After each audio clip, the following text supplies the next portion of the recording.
हे स्क्रीनशॉट तुम्हाला दिसत आहे ते आपलं इंस्टाग्राम आयडीचं आहे आणि तुम्ही इंस्टाग्राम आयडीला नक्कीच फॉलो करा।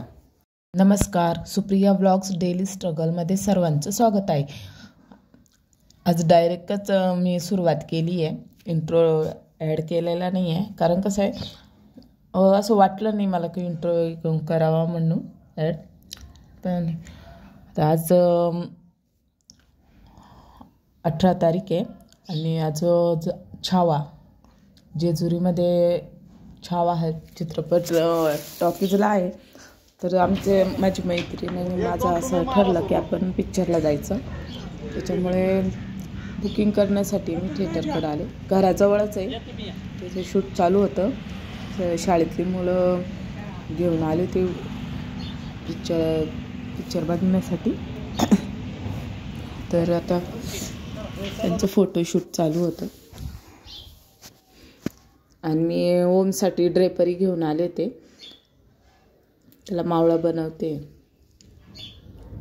आणि म्हणजे मावळा याच्यासाठी बनवलं का आपल्या लेकरांना माहिती पाहिजे का कोणत्याही गोष्टी आपण छोट्या छोट्या गोष्टी साजरी केल्या किंवा त्यांच्या वेशभूषा केल्या तर मग कमीत कमी ते आपल्याला इतके प्रश्न विचारतात की ज्याचं त्यांना समाधान होईल आणि आपल्याला पण समाधान होईल की आपण त्या गोष्टीबद्दल त्या व्यक्तीबद्दल आपण त्यांना माहिती दिली, आपल्या पद्धतीने आपण त्यांना माहिती पुरवायची। आपले राजे कसे होते, आपले ज्या महान व्यक्ती होत्या त्या कशा होत्या, त्यांनी काय काय केलं समाजासाठी, तेच माझा उद्देश तोच आहे, बाकी काही नाही। आणि सर्व गोष्टी जसं ओमला मी जे डान्स वगैरे भाग घ्यायला लावते, त्याचं वेशभूषा करते, तर आपले देवी देवता आपले महान पुरुष जे पण आहे त्यांच्या सगळे त्यांच्याबद्दल मला माहिती त्याला पुरवायची असते। पण तो असं सहजासहजी ऐकणारा नसतो, तो मेकअप करता करता त्याचा ड्रेस घालता घालता मला विचारतो हे असं काय ते तसं काय। मग त्यावेळेस मला उत्तर दिलं ना, मग थोडंसं असं वाटतं का हा चला तर कमसे कम यांनी प्रश्न विचारला आणि मी उत्तर दिलं। आणि मी त्याला असं घेऊन बसवणार, मग त्याला बोलणार, मग त्याला सांगणार, मग तो चिडचिड करतो आणि ऐकणार नाही, कारण तो खूप लहानच आहे तसाही। पण आता त्याची तयारी करता करता तुम्हाला भरपूर विचारत होता, मम्मी कसे लढत असतील, डोंगरातून कसे पळत असतील, तर असं बोलतच होता। आम्ही कॅमेरा ऑन करायलाच विसरून गेले। तिकडं मी मावळा तयार केलेला आहे ते याच्यासाठी की मी पण तयार झालेली आहे आणि मी पण एक ओमला तयार करून मी तयार झाली, कारण आपल्याला रील्स काढायला 9 ते 12 शो बघायला आलोय आपण। तुम्हाला सगळ्यांचे एक्सप्रेशन सांगते,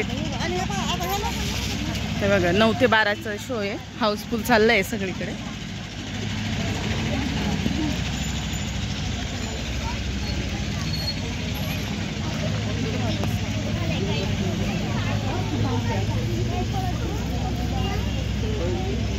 तिकीट ॲडव्हान्स बुकिंगच झाली होती, सकाळी मी तिकीट काढण्यासाठी आले होते थिएटरला आणि तिकीट वगैरे काढून आम्ही वेळ म्हणजे आतमध्ये सोडतात, 9चा शो होता, 9 ते 12। आम्ही म्हणजे आमच्या घराच्या काही अंतरावरच असल्यामुळे मग आम्ही 9 वाजेचाच शो बुक केला आणि आता आम्ही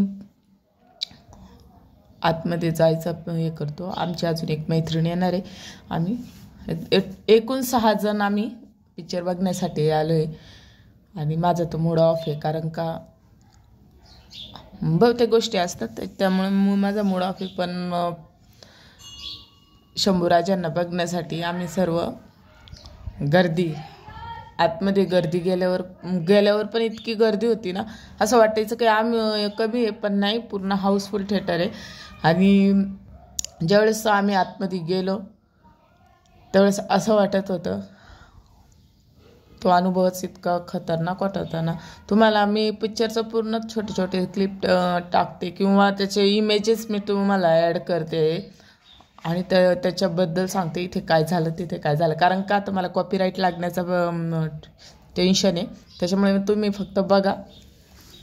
आणि मी दुसऱ्या भागात संध्याकाळीच हा भाग अपलोड होणार आहे, ताबडतोब करणार आहे, कारण का तुम्हाला ते छावा हे शिवरायांचा छावा हा पिक्चर हा मूवी जो आहे काळजाला हेलावून टाकणार आहे आणि म्हणजे अक्षरशः खरंच आम्ही रडत होतो। आणि मी छोटे छोटे व्हिडिओ बघत होते, कसे रडत होते, लहान लहान मुलं कसे रडत होते. पण मी म्हटलं बघू असं काय शूट केले म्हणून. पण ना हे फक्त एक मूवी आहे, रिअलमध्ये काय असेल ते पुढच्या भागात मी तुम्हाला सांगते, बघत राहा.